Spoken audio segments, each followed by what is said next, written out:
Bonjour tout le monde, Dominique Lessard, bienvenue sur la chaîne. Aujourd'hui, on va regarder les fonctionnalités de Google Lens, la lentille de Google. Si vous n'utilisez pas la Google Lens, il faut absolument le faire parce que vous allez découvrir que c'est ultra pratique dans la vie quotidienne.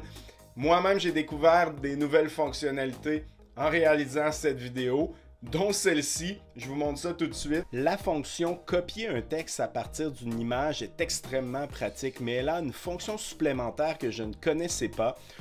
Premièrement, il faut sélectionner la fonction texte, prendre une photo d'un texte réel, soit sur notre écran ou sur une feuille de papier. On peut ensuite, à l'aide des molettes, sélectionner la portion de texte qu'on veut copier. Une fois que c'est fait, on appuie sur copier le texte.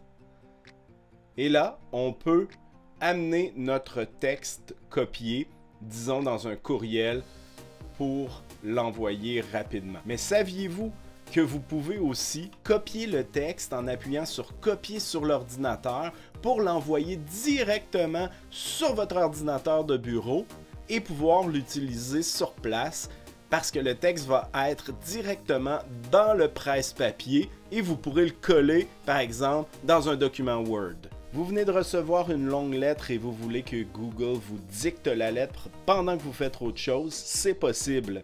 Dans la lentille de Google, sélectionnez la fonction texte, prenez une image de votre texte et ensuite, dans le menu du bas, déroulez et trouvez la fonction écouter. Je vous invite à vous inscrire à mon infolettre sur LEFILTRE.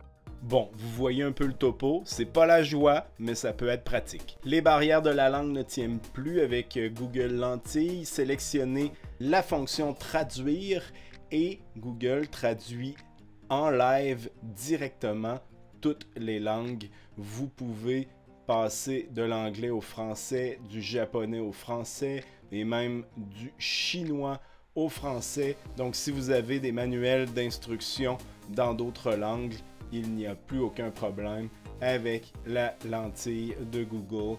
Une autre fonction impressionnante de la lentille de Google, c'est sa capacité de solutionner des équations mathématiques. Je fais simplement sélectionner la fonction devoir et je prends une photo d'une équation mathématique quelconque et Google nous donne la solution et va même nous donner un calculateur intégré. Et si vous êtes étudiant ou que vous travaillez avec des formules mathématiques complexes, Google est capable de les solutionner avec une démarche détaillée en fournissant une solution qui est exacte et c'est très impressionnant. Si vous utilisez d'autres fonctionnalités dont j'ai pas parlé, écrivez-les en commentaire, ça va être super pratique. Et allez voir lefiltre.com pour vous inscrire à mon infolette. Je vous envoie toutes les 2 semaines environ des découvertes que j'ai faites. Ça peut être des applications, des logiciels, des trucs et astuces, toutes sortes de choses. C'est gratuit. Lefiltre.com. Allez voir ça, c'est mon site web. Sinon, on continue avec les fonctionnalités. Prenez en photo le contact d'une personne pour lui envoyer directement un courriel. Ou bien simplement l'ajouter à votre liste de contacts à l'intérieur de votre téléphone. De la même façon, vous pouvez prendre en photo les coordonnées d'un rendez-vous pour l'ajouter directement dans votre agenda. De plus, vous n'avez plus besoin d'applications tiers pour scanner les codes QR puisque vous pouvez le faire directement dans la lentille de Google. Une des fonctions que j'utilise le plus régulièrement est la recherche web à partir d'une image.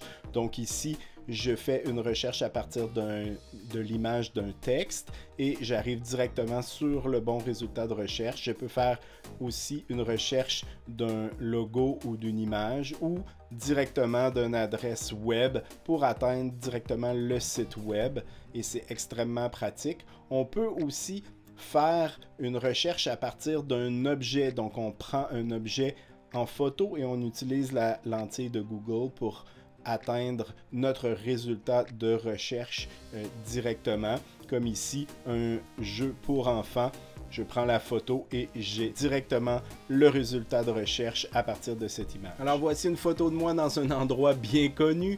Donc, on peut demander à Google d'analyser une de nos photos souvenirs en utilisant le bouton Lens sur nos photos et Google va pouvoir nous sortir les lieux où on était ou des informations sur nos photos et c'est vraiment pratique. Et de la même façon, quelque chose que j'apprécie particulièrement, c'est de découvrir le monde autour de moi en utilisant Google Lens. Donc ici, j'ai fait le test avec 3 plantes différentes et à chaque fois, j'avais le bon résultat, mais on peut chercher des monuments, des lieux, des insectes, n'importe quoi peut être utilisé pour faire une recherche et obtenir de l'information. Donc, c'est vraiment bien. Vous pensiez tout connaître sur Google Maps? Allez voir cette vidéo et je vous garantis que vous allez découvrir des fonctionnalités que vous ne connaissiez pas. Et sinon, je vous revois dans la prochaine vidéo.